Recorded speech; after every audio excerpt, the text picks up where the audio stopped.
Tapi aku jadi penasaran nih, maksudnya ngomongin tadi, balik lagi tadi dikit ya, yang masalah betrayal itu juga gitu.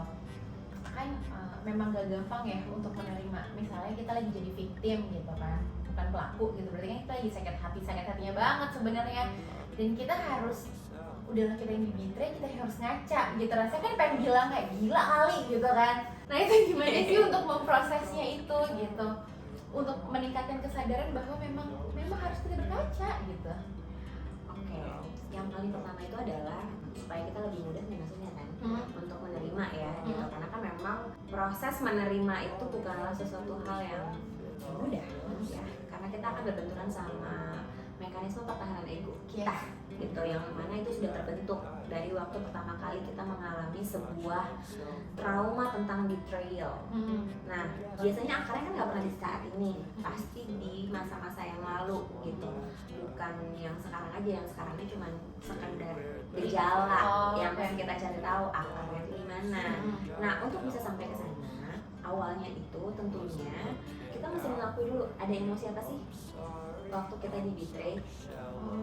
Kita keluarin dulu tuh, kita channeling. Misalnya kita punya rasa marah, ya udah marah, keluarin marahnya, ekspresikan, di channeling energi marahnya.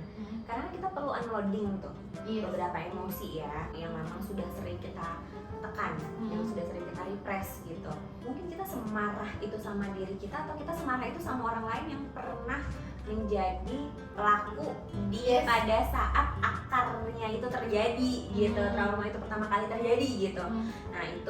Nah terus kemudian setelah kita unloading emotionnya, kita channeling energinya tentunya dengan cara-cara ya, biasanya kalau di dalam sesi kan kita memang membiarkan si klien itu katarsis. Kemudian klien juga bisa melakukan. Jelasin dulu dong sama teman-teman, katarsis itu apa Mbak Novi? Oke.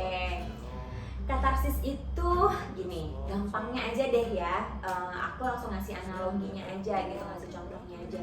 Katarsis itu kayak kita proses ya tadi, pengeluaran emosi, menchanneling energi, bukan secara habis-habisan sih, tapi benar-benar dikeluarin gitu. Kita memang sengaja picu untuk biar keluar, biar terchanneling energi. Kak, misalnya rasanya sedih banget gitu, kita biarin si klien itu katarsis mengeluarkan tangisannya, mau sampai menangis kayak mau sampai kayak gimana gitu, itu udah proses sendiri itu.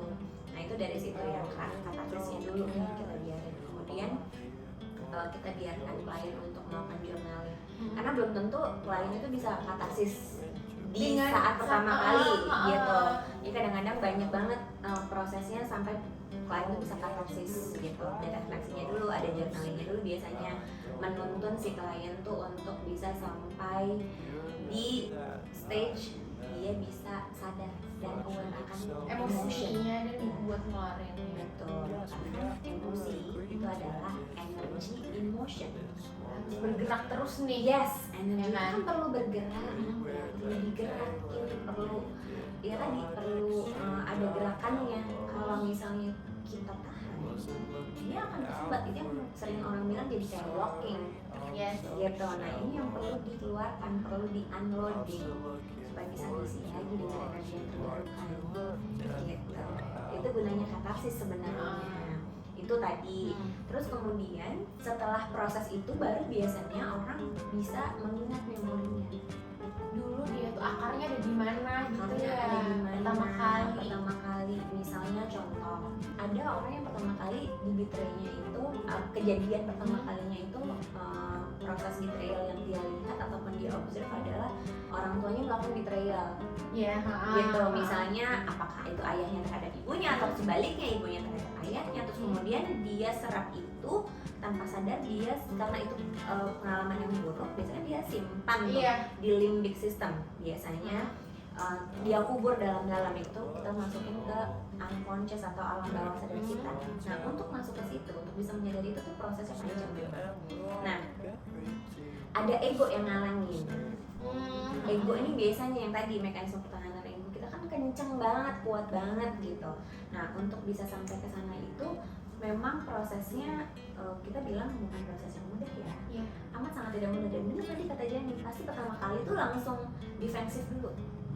Enggak lah, gue yang lagi terlupa, masa gue yang disuruh ngaca ngaca, gue yang suruh berproses kan. Iyalah dia bermasalah ya kan. Ya, kayak gitu. Nah, tapi aku mau ngingetin lagi nih teman-teman, sebenarnya masalah itu didatangkan ke dalam kehidupan kita sama kayak tadi betrayal tadi. Itu tuh kayak kita kena bisa ular. Oke.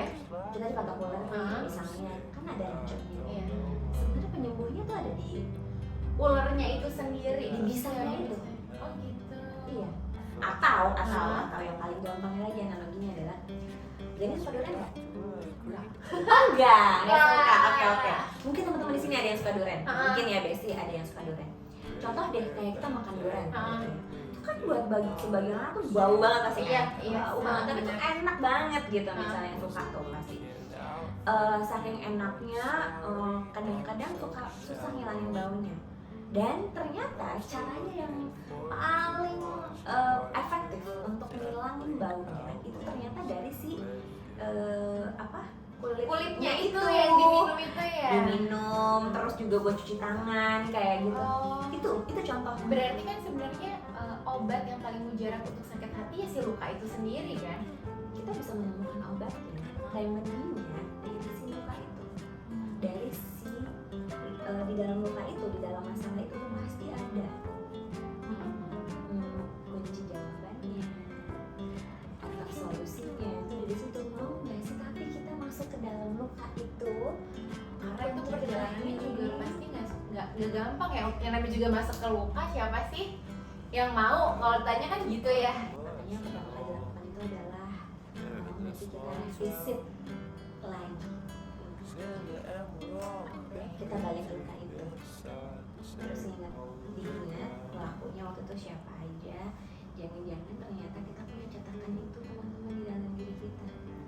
Mau nggak sih kita mengakui ada loh, apalagi kalau misalnya itu adalah orang tua kita gitu ya, ada loh bagian dari diri kita yang mungkin kayak si orang tua kita ini. Either victimnya atau pelakunya sebenarnya Iya, kan. antara dua itu. Terus mau nggak sih kita memaafkan?